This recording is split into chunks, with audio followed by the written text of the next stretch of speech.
يا ربي شكرا هديت قلبي شكرا. السلام عليكم ورحمة الله وبركاته. أعوذ بالله السميع العليم من الشيطان الرجيم. بسم الله الرحمن الرحيم. الحمد لله رب العالمين ولا عدوان إلا على الظالمين والعاقبة للمتقين. اللهم صل وسلم وبارك على عبدك ورسولك محمد صلى الله عليه وسلم وعلى آله وصحبه وسلم تسليما كثيرا. So the topic tonight actually is a one-off. It was one that was requested by a few people, and I decided that we'd just go ahead and we'd fill in our talk tonight, inshallah ta'ala, with that particular discussion, because I feel like it's one that comes up very often, and it connects to what we spoke about a couple of nights ago. A couple of nights ago, we talked about this concept of hardship, being pleased with Allah, even if I'm not necessarily pleased with my circumstances, right? And there's a question that comes up.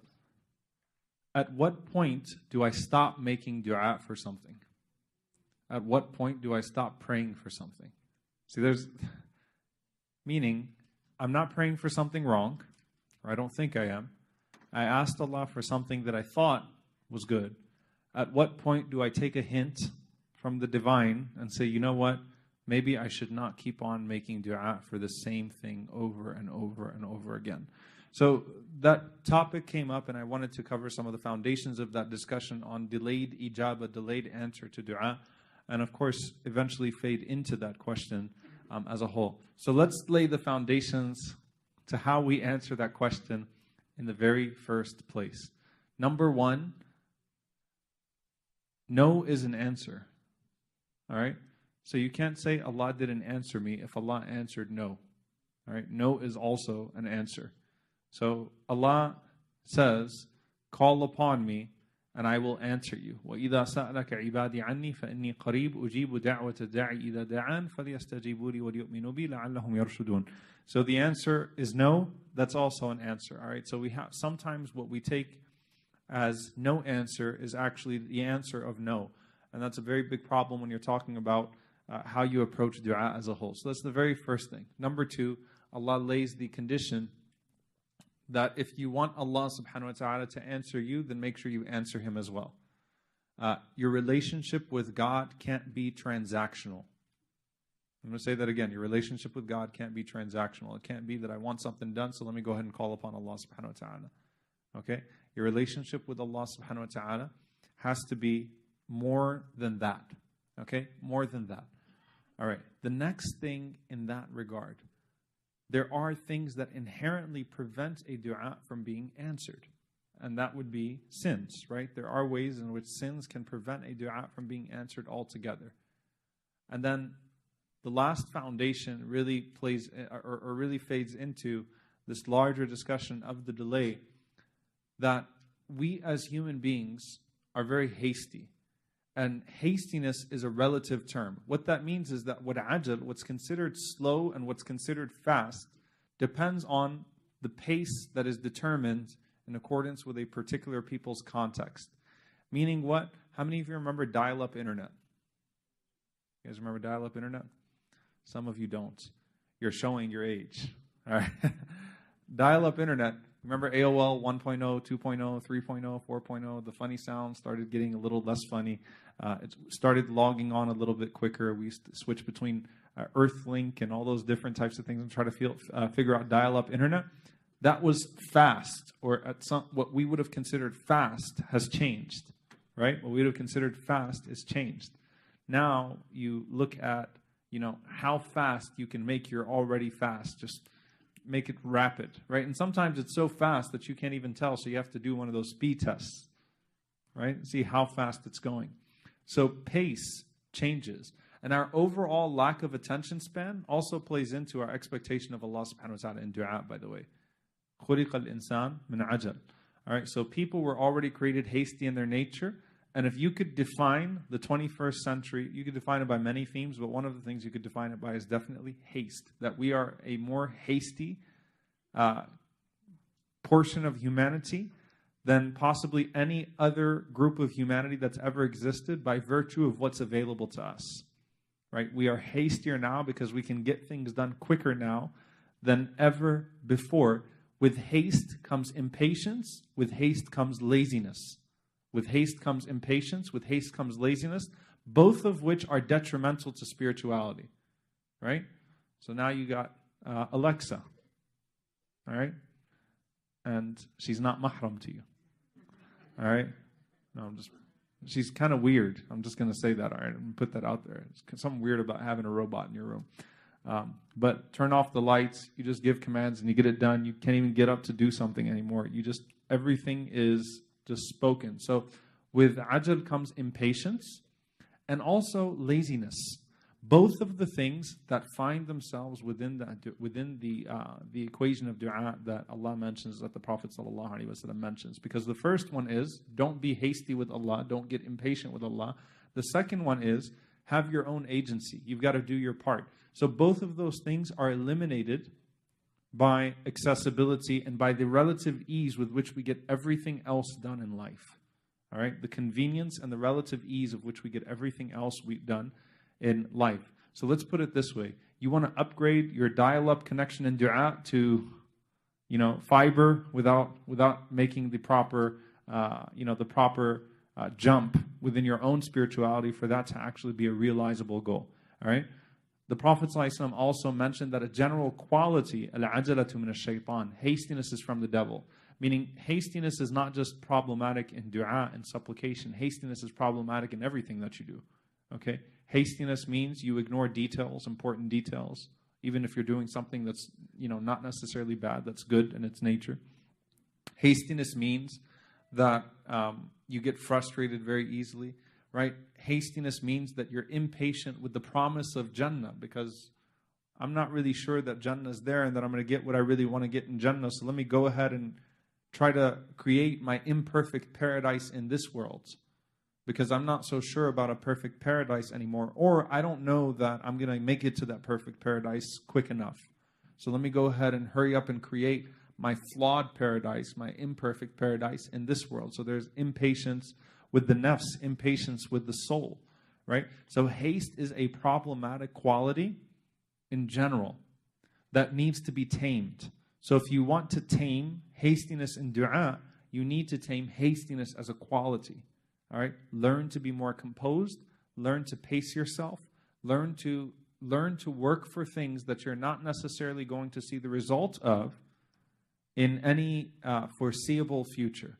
All right, learn to work for things, learn to nourish seeds that will give their fruit later on in life.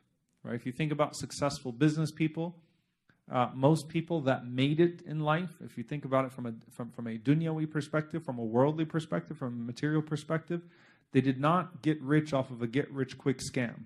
Some people did. Some people just struck gold.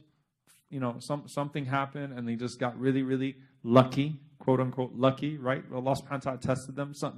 They came across something and something happened to where they struck gold and it just happened. Most people worked really, really, really hard.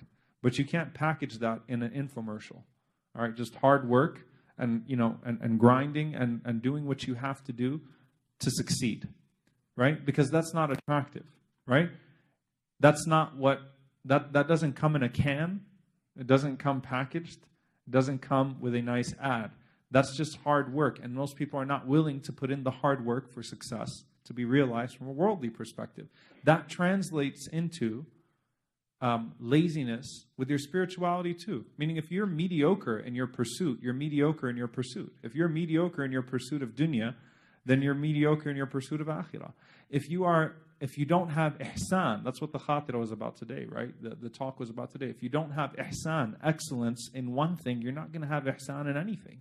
You have to develop a quality of ihsan, a quality of pursuit, a quality of perfection, a quality of attention to detail, a quality of patience while you try to make something happen. That's something that you have to develop as a trait, as a quality.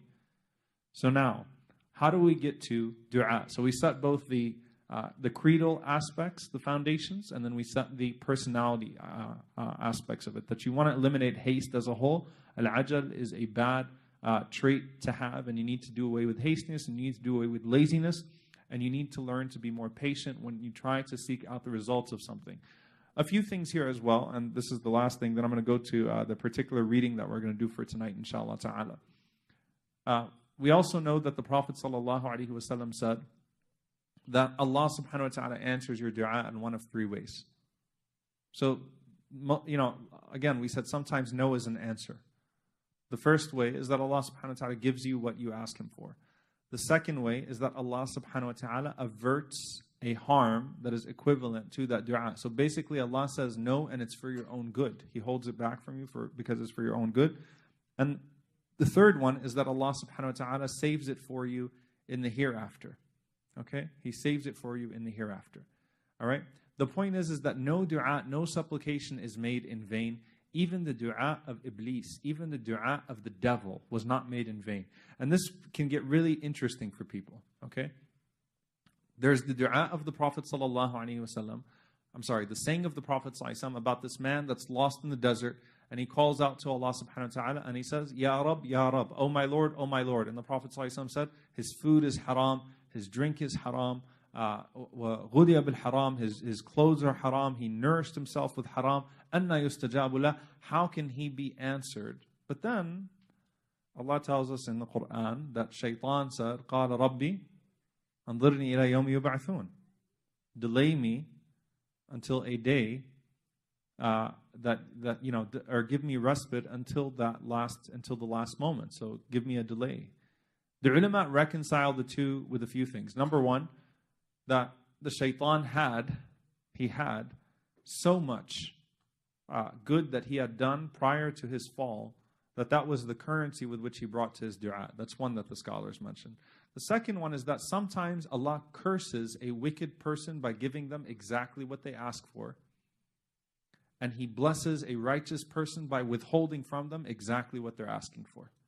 So sometimes the answer to the dua of a wicked one is actually a curse.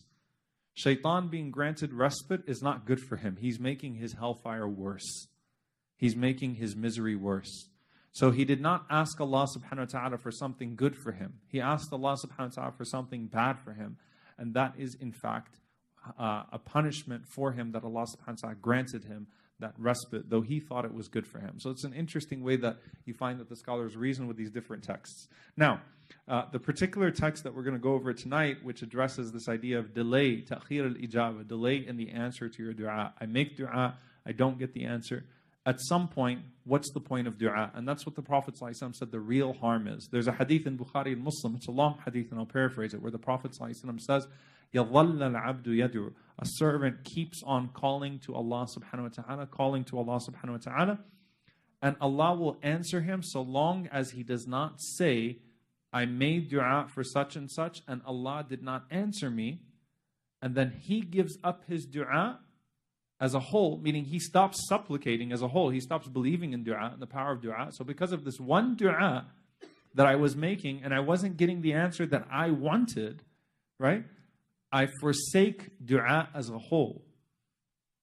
وَالدُّعَاء هُوَ الْعِبَادَةِ. And the Prophet ﷺ said, supplication is worship, is the essence of worship. So I forsake dua, I forsake worship. What's the point of worshiping Allah subhanahu wa ta'ala anymore? So Allah subhanahu wa ta'ala withholds the answer, and you lose out on your worship because you start giving up on your worship. The problem is not in the dua. The problem is in the expectation and the approach that you had to worship in the first place. And this speaks to what we spoke about, that you cannot, a few nights ago we talked about this, you cannot be content in this world unless you know your purpose. If your purpose is to please Allah subhanahu wa ta'ala rather than to please self, then that will not be compromised by any of the circumstances of this world.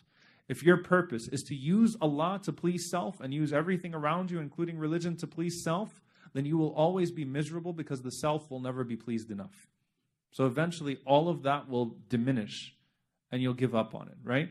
So when it comes to dua, you have to connect it to purpose. So anyway, what I'm going to read, inshallah, I'm actually going to read the translation of this. It's a chapter in the book Sayyid al-Khatir by an Imam Ibn al-Jawzi rahimahullah ta'ala. Sayyid al-Khatir is a book of spirituality by the great Imam Ibn al-Jawzi, and it's the chapter is Asrar al-Hirman, the secrets of being deprived, the secrets of deprivation. So he writes in a very poetic way. He tells the story about himself, and in the process of telling the story about himself, we learn a lot of lessons. And by the way, Sheikh Muhammad al-Shinawi, who of course is one of the scholars at Yaqeen Institute, a dear friend of mine, he actually translated this. So you can find it if you look online, the delayed dua syndrome. The delayed dua syndrome, you'll find the translation by Sheikh Muhammad al-Shinawi of this particular passage. So Ibn al-Jawzi rahimahullah ta'ala writes, he says, one day I was struck by a particular hardship and I made profuse dua appealing for comfort and a way out. The response from Allah was delayed, and so my soul was consumed by worry and anxiety. So I shouted at my soul. I said, Ma biki, what is it with you? Think of your condition. Are you an owner or are you one that is owned? Are you a planner or are you one that is planned for? Okay? Don't you know that this life is but a land of trials and tribulation? If you request your wants and are not patient with whatever outcomes don't match your preferences, then what's the point of test? If every time you request, if it's like a genie in a bottle type deal, if that's how dua works, what's the point of لِنَبْلُوَكُمْ أَيُّكُمْ أَحْسَنُ عَمَلًا, that you'll be tested? There's no point of test then. There's no test in this world. If that's what faith is, then there is no test. If literally, because then people would become Muslim just because, well, clearly it works. It's a tool of attaining dunya. So if the believer was answered in the way that the believer wanted to be answered, and you made dua and it just right in front of you, number one, that means that Allah is not in control, because the way that irad al-kawniyah, the universal will of Allah subhanahu wa ta'ala works, is that all forces work in a singular direction. Even the evil forces are coalesced with good forces to form a perfect equilibrium in Allah subhanahu wa ta'ala's will and in the way that the world proceeds. So even when an evil person is working evil, it's still not outside of the plan of Allah subhanahu wa ta'ala, though the evil only belongs to the one who does evil. So if it's just, I make dua for whatever I want, and then it's like the genie in the bottle, okay? All right? That doesn't make sense. It's not going to, it completely disrupts the harmony of the way that the world is supposed to work, and it disrupts the entire purpose of a Rabb, of a Lord that is in control. So are you the owner, or are you the one that is owned? Are you the planner, or are you the one that is planned for? Don't you know that this world is a life of test? And what's the point of test if every time you asked Allah for your wants, it matched, the answer matched your particular preferences? Are trials anything except the denial and opposition of one's desires? Realize what it means to be accountable, and only then will the hardships become erased, and only then will the calamities appear trivial. So you got to go back to your purpose, and then the tests and the trials become trivial in their nature in the first place. Okay? So the first point that's being made is that you're not the one who plans. Allah is the one who plans. You're not the owner. Allah is the one who owns you. You know, subhanAllah, from the mercy of Allah subhanahu wa ta'ala is that even when you question the way that He's planning for you, He's still planning in your favor. That's mercy. That's supreme rahmah, right? That's supreme mercy. Like if you're trying to do someone a favor and they're not recognizing your favor upon them, you say, you know what? Go. Allah still plans in your favor, even as you show hesitation with His plan. That's mercy from Allah subhanahu wa ta'ala. So are you the planner, or are you the one who's being planned for? Are you the owner or the one who's being owned? Meaning Allah doesn't work for you, you work for Him. Let's clarify your relationship with God. He doesn't work for you, you work for Him. Any invitation He gives to you to call upon Him is the invitation of a king to a citizen, a master to a slave, not come own me. You still remain in the capacity of a slave, and you still remain in the capacity of a beggar. You never get to assume the other role, even if your dua is awesome. He still remains in control when you ask Him, but He shows you that mercy as you ask Him. So anyway, he starts to go down. This becomes very beautiful. He says, when my soul thought over what I said, its panic slightly subsided. I then told it, Wali jawab akhir, and I have another answer for you. So he's like writing out this conversation he's having with himself. You demand from Allah your wants, but you don't demand from yourself its duties. You demand from Allah your wants, what your nafs wants, but then you don't place demands on your nafs for what it is obligated to do. And that is the epitome of ignorance. What is more appropriate is the very opposite. Since you are owned by him, the sound-minded slaves demand from themselves the rights of the master and know that the master is not obligated to fulfill the slave's wishes. So he starts with this now. How can you demand from Allah what the self wants if you don't demand from the self what Allah commands it? So what you'll find in this monologue, if you will, or it's a dialogue between him and his nafs and himself, is that you find a person who's giving a tartib, giving an order for what you have to cover before you make your ask. So the first thing, don't demand from Allah what your nafs wants, what your self wants, without demanding from yourself what Allah commands it to do. Because that would, again, compromise the very nature of your relationship with Allah subhanahu wa ta'ala in the first place. And basically, if you want to get more from the master, then you need to be a better abd. You need to be a better servant.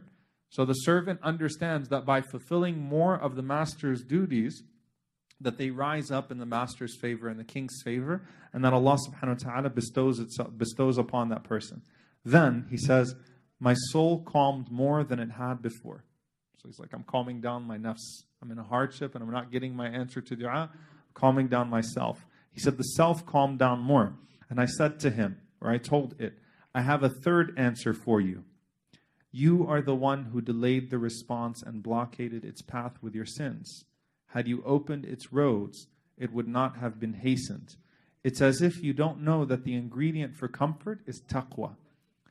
Have you not heard the words of Allah subhanahu wa ta'ala? وَمَنْ يَتَّقِ اللَّهَ يَجْعَلْ لَهُ مَخْرَجًا وَيَرْزُقْهُ مِنْ حَيْثُ لَا يَحْتَسِبُ وَمَنْ يَتَوَكَّلْ عَلَى اللَّهِ فَهُوَ حَسْبُهُ Whoever has the taqwa of Allah subhanahu wa ta'ala, the consciousness of Allah, He will make a way out for him and provide for him.